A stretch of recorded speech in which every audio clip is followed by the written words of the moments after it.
In Deuteronomy 7:1-5, God instructs the Israelites to drive out 7 nations greater and mightier than themselves.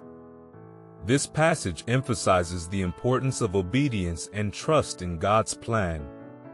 The Israelites are reminded not to make covenants with these nations or adopt their practices, as it would lead them away from God. This section teaches us that when faced with challenges, we must trust in God's guidance and remain steadfast in our faith, avoiding distractions that can lead us astray.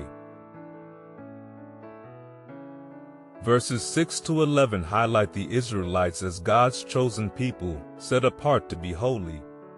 God chose them not because of their size or strength, but because of His love and the promises made to their ancestors.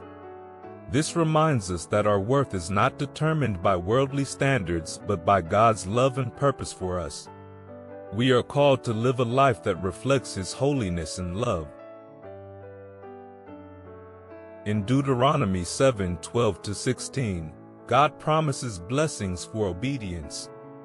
If the Israelites follow His commandments, they will experience prosperity, health, and protection.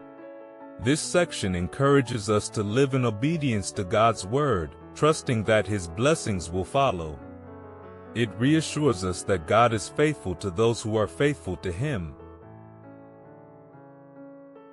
Verses 17-21 address the Israelites' fear of the nations they must conquer. God reassures them not to be afraid, reminding them of His past deliverance from Egypt. This teaches us to remember God's past faithfulness in our lives when facing new challenges, knowing that He is with us and will deliver us.